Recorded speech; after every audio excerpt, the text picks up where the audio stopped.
Very good. Thank you. Happy Mother's Day. My mom was a stay-at-home mom, and we used to play for hours outside. You know, we were outside doing our kid thing, and she was inside doing her mom thing. We never saw her. We didn't know what the mom thing was. But we were outside doing our kid thing, playing for hours and hours and hours. But somehow or another, we never could figure this out as kids. She always knew when we did something wrong. Even though she was inside doing her mom thing, somehow she would come flying out the door. I'm going to tell your dad about that when he gets home. You knew the rest of the day was just no fun. You know, just ruined the whole thing. She raised me, my brother, our two sisters, and was absolutely committed. Now that we're grown up, or after we've grown up, Mom's gone now, but after we'd grown up, she would come to the house, and Mom was the type that when you were done with the meal, you had to clean the kitchen then.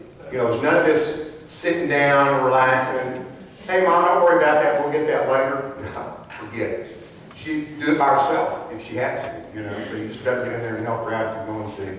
But as soon as she was through with that, everybody settles into the living room and turn the TV on, get something going that we can ignore while we talk, you know. And Mom would get over there on the couch and curl up into a ball and go to sleep.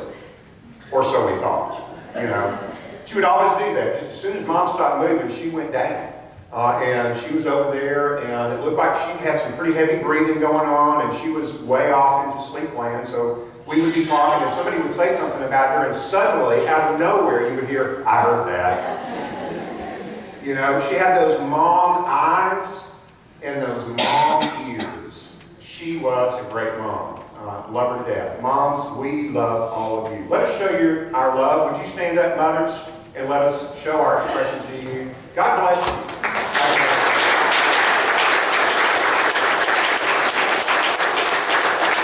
Thank you so much.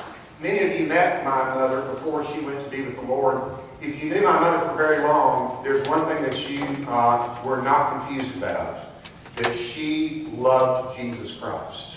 She was committed. She was devoted to Jesus and to His church and to His gospel. And she made the rest of us better for that. One preacher is credited with saying that my mother is the one who practices what I preach. And I would definitely say that that was true with my mom. She always practiced what the rest of us preach who were preaching the gospel. It's appropriate that we, in our journey through the book of Matthew, come to a story this morning in the life of Jesus that focuses on a woman. And we do. I invite you to open your New Testament up and join me in Matthew chapter 26, starting in verse 6, Matthew 26, 6. And get your bulletin out, if you would. Turn it over. We'll take a couple little notes. My mother was very devoted to Jesus, and we're going to look at an episode in the life of a woman this morning who was also very, very devoted to Jesus. And you apparently didn't have to be around her very long either to realize what kind of devotion that she had. That this short episode that we're looking at demonstrates what that devotion cost her and what that devotion benefited her. So that's what we're looking at this morning. What is a devotion to Jesus? What can it cost us?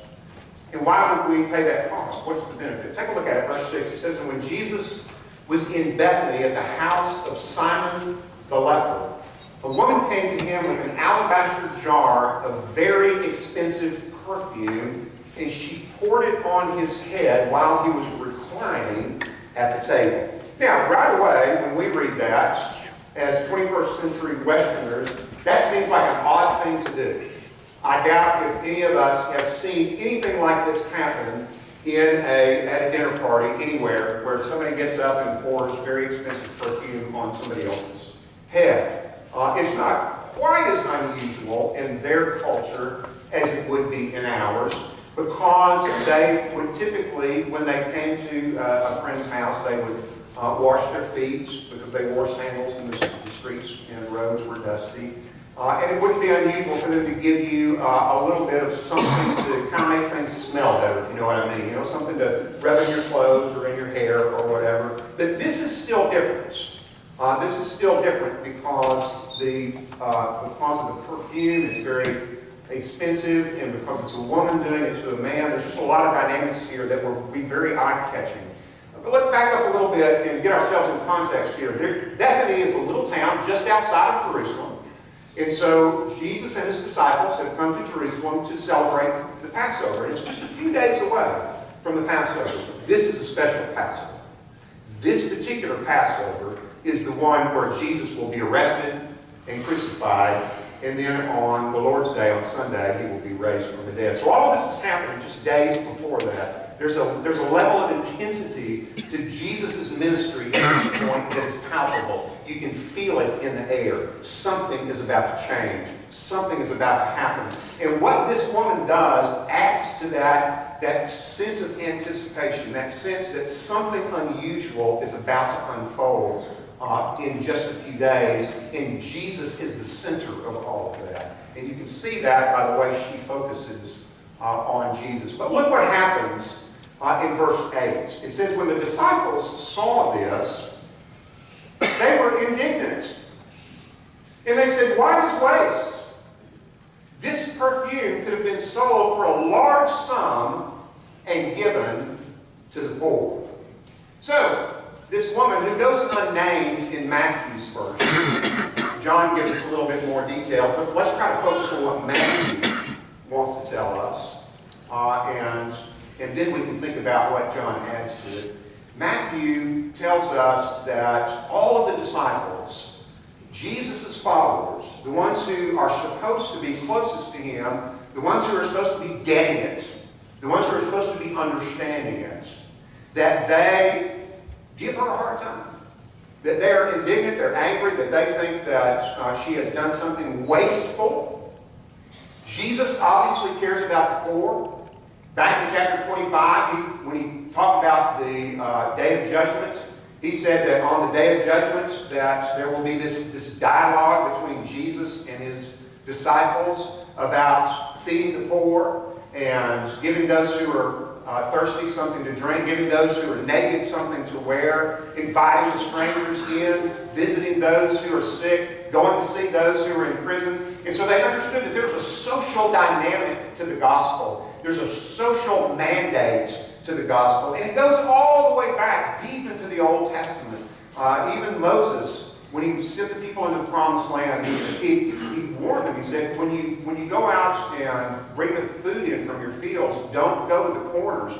Leave some in the field so that the poorest in the land can come and have something to eat. So the Bible is always concerned about the poor. And the disciples assume that this act, which is so extravagant, that it was out of step with God. Now, I was a little surprised this week, because I don't know much at all or anything at all about perfume. And I thought, well, I wonder what perfume's like today. It's talking about expensive perfume. And John does tell us, Matthew doesn't give us the price. John tells us that this perfume was worth 300 denarii, which is a year's wages of somebody who's just a day work, okay? So we're talking about, I said, is that really reasonable? Is that possible? So I got on the internet and I Googled it, expensive perfume, and I was surprised. Woo! Wow. There was this one that I saw called Clive Christian No. 1 Imperial Majesty. Now, when you hear the price, you're going to agree that it deserves a long name, okay? Clive Christian No. 1 Imperial Majesty. And it cost, for 1 ounce of this Clive Christian, cost $12,722. Be still, my beating heart. And I'm just praising God. Don't tell Karen I said this, but I'm glad that she's not a perfume horse, all right? Wow. How do you keep up with that? So there are, in the world today, and back then, there were very, very expensive perfumes and women wanted this. And they were willing to pay for them. Or at least some guy who could pay for them, get them somehow. But this woman takes this asset, which is worth so much money, and in a moment, she spends it on Jesus. Wow. And the disciples, they're indignant. Now, we see here already in just these few verses, 2 things that it cost this woman to be devoted to Jesus. Let's write it down. Get your folks down here. The first one is this. What did it cost? What did her devotion cost her? Well, number one, very clearly, it cost her money. It cost her money. There's very little in this life that we're devoted to that doesn't eventually cost us money. You can tell what people love. You can tell what they're passionate about by how they spend their money. And that's as it should be. You know, we take our assets and we give them away to the people and things that mean a lot to us. And this woman demonstrated by her willingness to pay this large sum of money to honor Jesus that she had great devotion for Jesus. Now, I'm not saying that you can put a price tag on devotion, but I'm just saying that devotion that has no price to it probably is worth nothing. Okay? That's just the way that it is. And this demonstrates that those of us who have a great devotion for Jesus will spend money on that devotion. Now, this isn't about tithing. We all know that we're supposed to give on a regular basis, but this is a different kind of giving. This is an addition to regular tithing.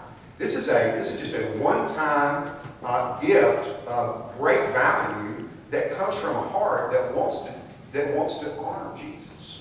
So it costs her money, but that's not all it costs her. Look what else it cost her. The disciples, the followers of Jesus, those who are closest to him, in our parlance, we would say the church, our own brothers and sisters in the church. What did they do? They gave her a hard time. They criticized her. And it is true, church, that when we're devoted to Jesus, it will cost some criticism. Okay? So that's the second thing. Write it down. It cost her money, and it cost her criticism. She had to endure criticism for her devotion. Now, we could stop here and spend a lot of time on this. It's a curiosity. Why were the disciples, they devoted their lives to Jesus too. They've left their lives behind. They've left behind their professions. They've stayed away from their families for long periods of time. And they've committed themselves to what Jesus can offer them. And, whatever he could afford for them to eat, wherever they could stay, if they could stay outside, whatever it was, they were willing to do it to follow Jesus. Why are they so concerned about her devotion? Well, I don't know. The text doesn't tell us. It's possible that they felt like she was showing them up. I don't know. But it is disappointing that the disciples themselves would be the ones who criticize them. Now, that's Matthew's view, and we need to give Matthew time to speak. But a lot of the episodes in Jesus' life, we all know, we have 4 versions of them, don't we? Matthew, Mark, Luke, and John. And it can be instructive for us, as we look at a particular episode, to flip over and look at what another gospel writer tells us about that particular episode. That should not be the first thing that we do. Should never be the first. The first thing that we want to do is read that episode in Matthew. Read Matthew's version and find out what Matthew was trying to say. Then we can look at the others and see how they inform us. We look over to John's version now. You can look it up later if you want to. It's in John chapter 12. But John tells us a couple of things that Matthew doesn't. First of all, he tells us the woman's name is Mary. She remains anonymous in Matthew. Why would that be? Well, it could be that Matthew was writing so early after the events happened that most of these people were still alive, and so he was protecting them by hiding their identity. By the time John wrote in the 80s or 90s, many of these people were gone. They had died. John was an old man. And so he went ahead and put their names in. He tells us that her name was Mary. But John tells us something else here that Matthew doesn't. John tells us that really it was Judas who led the charge against this woman, Mary. That Judas was the one, he was the treasurer, and that he kept the money bag, that when people gave money to Jesus and his ministry to defray the costs that they had of traveling and eating and all those kinds of things, that Judas was the one who was entrusted with that money, and John tells us that he used to steal from the bag. And when this woman comes up and she gives this perfume that was worth maybe tens of thousands of dollars in our money, what's he thinking? He's thinking about not what Jesus got, but what he lost. Boy, if that money was put in the bag, I could get a big chunk of that and it would really help me out. He's thinking about himself. And the disciples, here's the part where Matthew helps us, he informs us, because Matthew says the disciples were indignant. When we put Matthew and John together, what we get is that Judas led the charge, but the disciples were confused by it. And the disciples make a mistake. Now, church, there's something to learn here. And let's just take a quick moment before we move on and learn this. Church people make mistakes. Sometimes big mistakes. And those of us who live through those mistakes need to learn to be patient. Let's not forget that Matthew is the one who is writing this gospel, and he is going to, in a few moments, he's going to tell us what a wonderful thing this woman did, and he didn't agree with that on the day that it happened. He had to change his mind. One of the things that we need to remember about one another as brothers and sisters in Christ is that we are all a work in process. And we all make mistakes, and we all need some patience from one another, because we haven't reached the conclusion yet. And what God's working on in my life, you may have already got. And what God's working on in your life, I may have already got. And so we need to be patient with one another. I'm sure the woman initially was crushed by these remarks, that she would be criticized by the very disciples themselves. And it would have been easy for her to say, well, I don't have anything to do with them anymore. If that's the way they are, then they can have it. I'm out of here. But she didn't. Because her devotion was not to them, her devotion was to Jesus. In church, our devotion needs to be, we need to love one another, and we need to have some devotion for one another. But if our primary devotion isn't to Jesus, I hate to say this, but we're not going to be able to put up with one another. You know how families are. There's got to be some kind of devotion that we share together that bonds us together. And here's what it is. Our love for God should bind us together. Our common love for one God in Jesus Christ should bind us together so that we can put up with each other when we hit those rough spots in the road. So her devotion cost her something, and devotion to Jesus will cost us something today too. Here's my point. Sometimes the cost comes inside the church. That's distressing, but it happens. It would be easy to say, well, sure, you will be criticized by those outside the church who don't believe in God and don't believe that Jesus is the Savior. They'll criticize you, but unfortunately, sometimes the criticism actually comes from inside the church.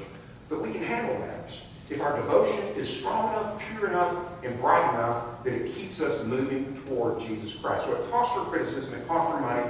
What did she get out of this? All right, let's look at that. Verse 10. Jesus weighs in now. It says that Jesus, knowing this, he said, why are you giving this woman trouble? She has done a beautiful thing to me. The poor you will always have with you, verse 11, but you will not always have me.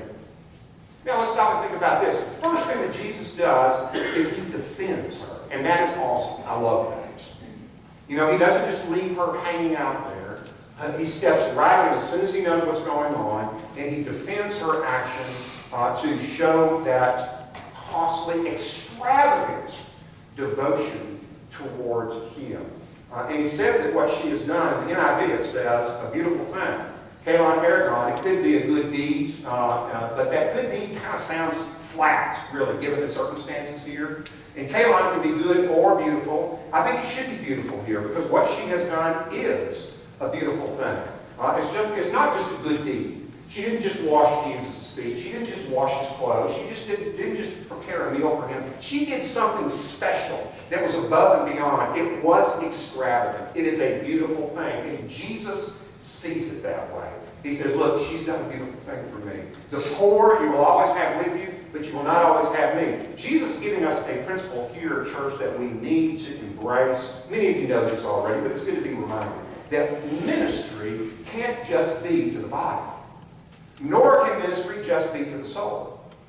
God, it says in Genesis chapter 2, it says that God, he put the man together out of the dust of the ground. And then he breathed into his nostrils the breath of life. We, all of us, we are both physical beings and spiritual beings. What we do in our lives that brings us the most joy and the most meaning will always minister both to our bodies and to our souls.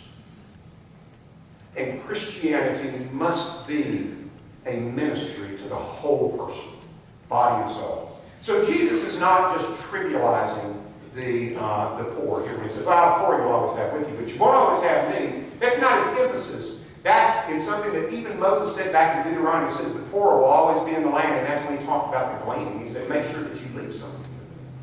Make sure that you take care of it. This is, by the way, a reminder that the Bible is right about humanity.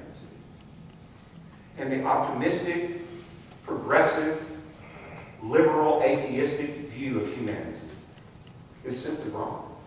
It doesn't matter how long God gives us on this planet. We will not solve our problems apart from Jesus Christ. There will always be poor people. There will always be those who are hated. There will always be those who are pushed aside. That's not the way that it should be. And that's why God has said that the time here in this world will come to an end. God's already decided, I'm only going to let this go for so long, and then it will come to an end. Then I will show you what I intended from the very beginning. Then there will be a new heaven and a new earth. Then there will be a new Jerusalem. Then my throne will be in your presence. Then you will see me with your very eyes, the way that we're looking at each other right now. Then there will be plenty of food and water for everyone, plenty of work for everyone. There will be joy and laughter. All the sadness, all the sorrow, all the death, all the dying will be gone. Then we will see what God intended. This is not it. This is not it. We're waiting for that. We're working toward that. And Jesus is saying here, as long as you're in this age, you're going to have these poor people, so you can minister to them. But there are things that we can only do for God when the moment presents itself. When I say that, it makes me sad because I know there have been opportunities in my life when the moment presented itself. I knew it, but for some reason I pulled back in my spirit. I didn't want to do it. Maybe it was a chance to tell somebody about Jesus. Maybe it was a chance to help somebody who was in need in the name of the Lord Jesus Christ. For whatever reason, because I was selfish, because I was in a hurry, I didn't do it. And I regret that. And I don't want to do that anymore. I want to make sure that I see the opportunities to honor Jesus and take every single one of them. This woman saw the opportunity, and she took it. And she got two benefits at least. Two costs, two benefits today. We'll keep it balanced. Get your bulletin out. Here we go. What's the first benefit? She got Jesus' approval. She got Jesus' approval. We could say that she got Jesus' defense, and she did. That his defense came in the form of approval. He approved of what she did. Church! If Jesus approves of what we're doing, why should we care what anybody else says or thinks? That's as good as it gets. If Jesus says, well done, my good and faithful servant, it doesn't matter what anyone else thinks or says. Even people in the church. You see the contrast here between the criticism that she got from them and the approval that she got from Jesus? Sometimes, perhaps even often, when we seek the approval of Jesus, we have to make a choice to accept the criticism of our peers. Because a lot of times our peers don't understand why we're doing it. Why are you doing that? Why are you wasting so much time down there at that church? Why are you wasting so much of your money giving to ministries? Why are you wasting so much of your energy following Jesus? The world doesn't understand that, and so they criticize us for what we do. But we're not doing it to prove anything to them, and we're certainly not doing it for their approval. We're doing it for Jesus to say, well done, my good and faithful servants. And she got Jesus' approval. She got Jesus' approval. She got one other thing too. Look at verse 12. Jesus said to them, he's still speaking, he said, she put this perfume on my body to prepare me for burial. And I tell you the truth, wherever the gospel is proclaimed, what she has done will also be told to remember her. Now this is tremendous. The words that come out of Jesus' mouth at this point. First of all, he says that she was preparing him for burial. Jesus was going to die a death in just a few days as a criminal, and so he would not be allowed what in their culture was very, very important, a proper burial. Now, in our culture, a proper burial is important too. We may be changing our ideas about what a proper burial is, but nobody knows how horrific it is to have somebody you love die and their body abused after death. If we haven't experienced that, we cannot know the depths of anguish that that would cause. It makes me think about back at the beginning of one of the wars in Iraq, after a particular battle, they took some American soldiers and hung them up and defaced their bodies. It was an insult. And I couldn't even begin to imagine how their families must have felt. Jesus is about to undergo a suffering, and this is only one dynamic in it, but it is one one dynamic that he was putting himself in a position to be treated like a criminal and not to have that honor of being buried properly. And so she comes along, she puts this perfume on, and Jesus says she did that to prepare me for burial because my death is going to be different. It's not going to be the same as everyone else's. Now, he's a young man at this point. He's been telling them he's about to die, and the disciples are trying to put that out of their minds because they have committed everything to him. And he keeps telling them, I'm going to go to Jerusalem and die. And they're like, well, what's going to happen to us then? We've devoted everything to you. You're saying you're going to go die, then what's going to happen to us? And they were concerned about that. The question here is, what did Mary know? Did Mary understand that Jesus was about to die? I mean, she was making those predictions to her disciples. Did others hear the predictions? Did Mary know about those predictions? Did Mary put this perfume on him simply as an act of honor without knowing? And was it in ignorance that it was for his burial? Was she as surprised as the rest in the room when Jesus said, she did this to prepare my body for burial? Did she go, oh, what? As surely the rest of them did. Or did she, with a knowing look on her face, said, that's right. He understands what it is I'm doing for him.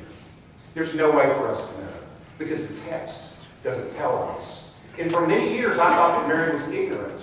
But as I meditate on Scripture and listen for what God is saying, I'm more and more convinced that we have a woman here who had incredible insight into what Jesus was about to do. She knew what needed to be done. She did it. She, of all the disciples, was saying, I don't like the fact that you're going to die. But you're Lord. And I will be present. Because you. If that's true, then she's an extraordinary woman. And so here's the first thing that she gets. Let's write it down on the outline. What did she benefit? What did her devotion benefit her? Well, she got Jesus' approval. She got Jesus' approval. And the second thing is, look at verse 13. I tell you the truth. Wherever this gospel is proclaimed in all the world. And by the way, isn't that an amazing statement? When we think of the gospel, we think of the death, burial, and resurrection of Jesus Christ. He's talking about the gospel as if it's right there in front of him, and he hasn't even died yet. There's two different ways to take that. One is that the gospel to him is such a sure thing that he's talking about it as if it already exists, or the gospel is bigger than we think it is. Now, we've talked about this before in here, and we've embraced the second idea, that the gospel is bigger. The plan of salvation is faith in the death, burial, and resurrection of Jesus Christ. But the good news, the gospel, stretches way back into the garden, and it goes all the way through the Old Testament. And its pinnacle is Jesus on the cross. And then it stretches forward all the way into eternity where there's a new heaven and a new earth. The gospel is big. And Jesus is saying, this gospel which is unfolding before your very eyes right now is going to be proclaimed in all of the earth. And wherever it is, her story will be told to remember her. Church, what has happened here is that she has become part of Jesus' story. What a tremendous thing.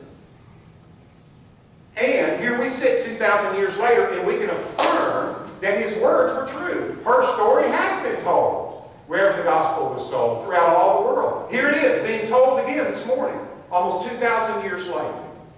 And how many times has it been read? And how many languages? And how many cultures? For how many generations? Let's write it down. Jesus' approval and a place in Jesus' story. This woman got a place in Jesus' story. A place in Jesus' story.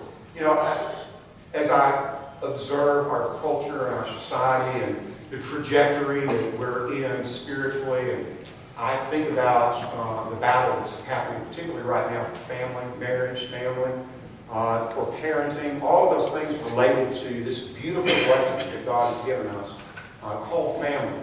And I see how women struggle. You know, I didn't understand this when I was younger, but over the years, as I've sat in the counselor's office as a pastor, and I've listened to you, my sisters, and I'm not going to pretend for a moment today that I understand your heart the way Jesus does, because I'm a man. I can't.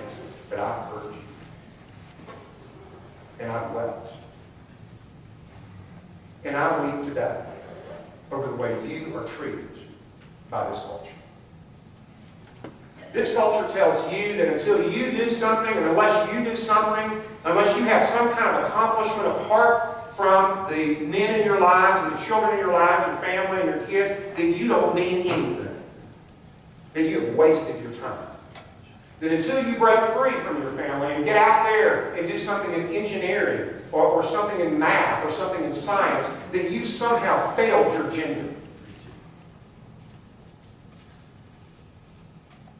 But the Bible says that it is okay for us to get our identity from the people who are around us, especially the people who are closest to us.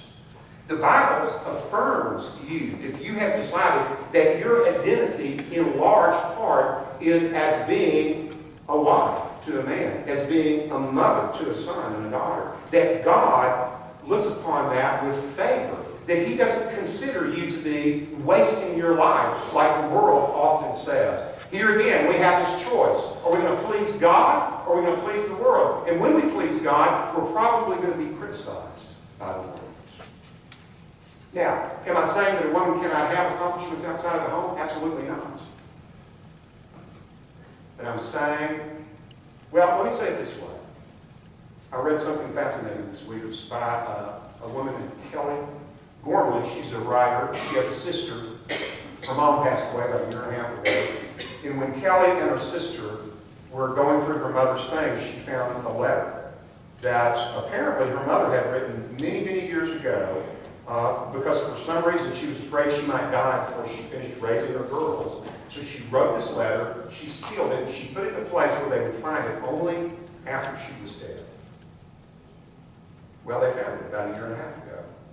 And they opened it up and they read it. It had 123 words in it. She didn't even bother signing it. You know, Mom doesn't have to sign anything. We know who she is. But here's the words that spoke to my heart this week on a very deep level in this letter. It's a fascinating letter. You should look it up and read it. There's a lot of good things in it. But here's the words that really spoke to me. Kelly's mother wrote to her 2 daughters this: remember, you are my finest work. Amen. You are my finest work. Church, Jesus is God's finest work. And He wants us to be part of the story of Jesus. He wants us to throw in with Him and become a part of what He's doing, because what He's doing lasts. And what He's doing matters. Would you bow your heads? Where do you stand before Jesus this morning? Are you a part of His story? Is He a part of your story? Have you intersected yet? That's just a different way of asking if you've been saved. Have you asked Jesus to forgive you of your sins? He died on the cross for your sins. Have you asked Him to become Lord of your life after He went back to heaven and poured out the Holy Spirit on the church? And so everyone who's a follower of His has His Spirit in their life, the power to do things that we were unable to do before, desire to please God that wasn't there before. It's a change. It's a whole new life. It's a transformation. It's a miracle. And you have that miracle happen in your life. If you haven't and you're ready, you say, you know, I'm ready to be saved and baptized. I've never done it, but I'm ready. I'm ready to be saved and baptized. Then we're going to sing a song. We're just going to stand and let the Lord speak to our hearts for a couple of moments as we sing. If that's you, I'm going to ask you, I'll be right down here, I'm going to ask you to come and just let me know. I'm ready to be saved and baptized. And then I or some of these who are with me will take those first steps today. That deep first step of inviting Jesus into your story. Actually, though, it means that you're stepping into His. If you're here this morning and you need to join the church, or you just need to come and get on your knees, this is the time when you do that. Okay, maybe God is just stirring your heart. You're not sure what's going on. You just need a special time of prayer. And this is that time. We want you to have that time. And so we've made that available to you. Come to these steps. Just get on your knees and pray with the Lord. Whatever it is. Father, heaven, we thank you. You blessed us. Thank you for inviting us to be a part of your story. In Jesus' name, amen. Let's stand and